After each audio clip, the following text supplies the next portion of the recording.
So I was just thinking, what causes anxiety? So I was just looking through a few videos, a few pages, different things for a bit more inspiration, a bit more positiveness, really, and just to hear other people's stories. And it doesn't only come from post-traumatic stress. You know, it can come from childhood, or, you know, if something's bad happened in their life.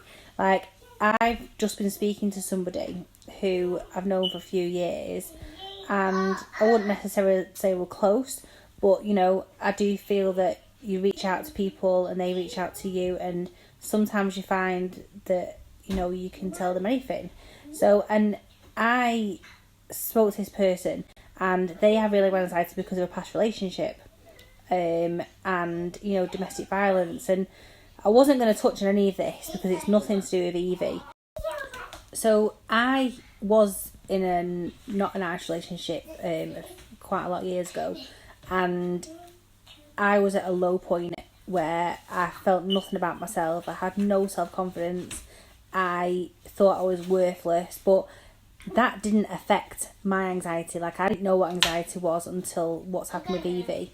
I mean, my partner now is totally different person, totally different personality, and it's just mad how one person can get in your head and make you think that you're not wanted, you're not worthless, you're not worth anything.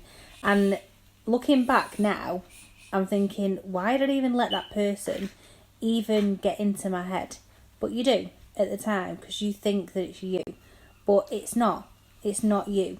It is them. They are controlling, and they think that they are better than you. I'm only pausing at the beginning of these videos because it keeps going weird, so I have to check it's doing it. So people tell me now, why are we with that person? But I guess it's stability, and I suppose that family life that I wanted, not realising that I didn't need that person. I don't know, it's a difficult one. I look back now and I think, you know what, this is love, this is family, not what I had at all. And I think a lot of people stay in these relationships because they feel like there's no way out and there's no other place to go, or they're not going to get anybody else, because I was told that nobody would want me, and, you know, I was depressed, like I was, and that's the reason why I am who I am today. So the only thing I can do is say thank you, because the reason so thank you for making me the person that I am today, because I am stronger, I am more confident, probably not what people like about me. And it does follow you in life, because you always wanting to please people, and, you know, you're wondering, well, why are they not happy with what I've done, or I've done this for that person, why are they not being appreciative of that, blah blah blah, all that. And you know what, why do we care? Why do we care? Because as long as your little family are happy with what you're doing and your children are happy, you don't need to make anybody else happy. You don't need to bow down to anybody else. And I've only just realised this, what's important. And well, I've always known my family's important, but what is really truly important to me. People will say to me, oh, you're so gobby, oh my gosh, you're so annoying, you just say it how it is, you're so negative, you're so stubborn. But you know what, I'd rather be like this than how I was. At least now I know what I want in life, and I'm not scared to go and get it. If I want something, I will go and get it. If I can't get it, I will ask for help.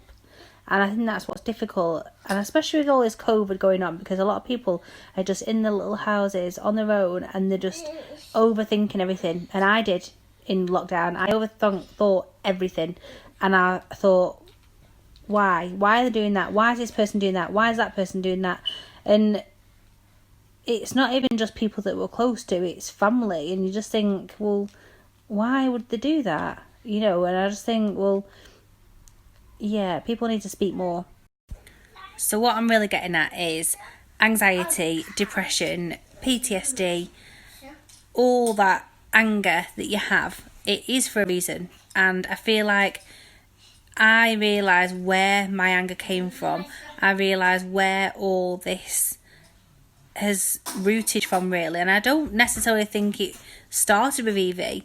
I think the foundations were already there, and I feel like this has made me think more about me, myself and I.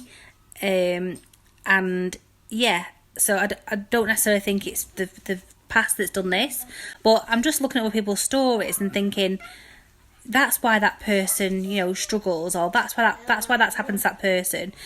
And people can be so judgmental and say, oh, look at that person there, look what they're doing. And I'm not gonna lie, I was like that. I have been like that. So yeah, I feel like more people just need to talk and not keep it inside, because others are suffering the same as well.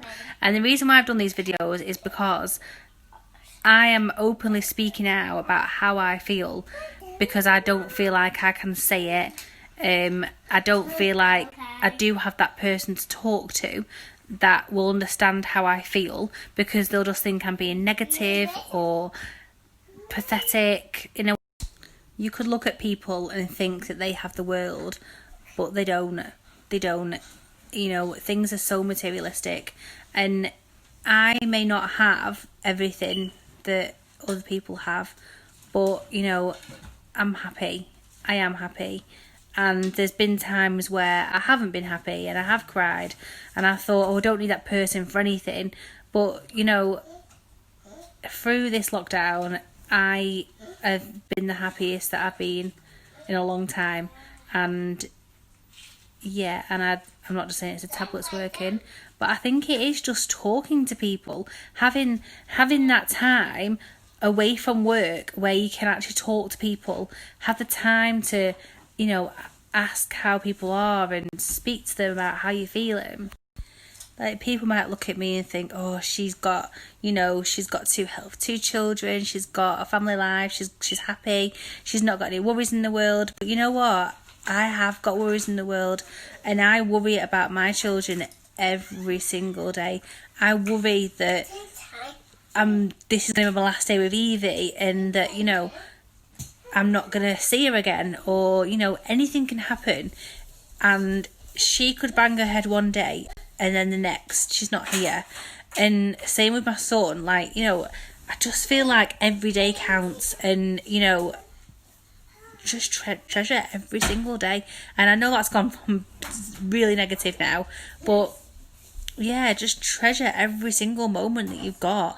Don't worry about what other people think. Just do what you want to do, and don't think about anybody else's opinions or anything, because that's what stopped me in the past. And yeah, that really does stem my anxiety and my you know, my PTSD side of it, because just that little meltdown then has really helped me. Like, I can see it building up inside me, and rather than just going to cry on my own, even though I am crying on my own here, I feel like I've let it out, and then I won't. Like before, when I used to be stressed or I'd have a meltdown, I'd be like, right, I need a glass of wine. But now I just think I'm venting my anger out on here, I'm saying how I feel, and then I put my phone away, and it's gone, it's out. And I just feel like if people can open up more and just say how you feel. And this is why I did this, because, you know, people can message me anytime, and I'm here. I might not be able to help, but I'm here. And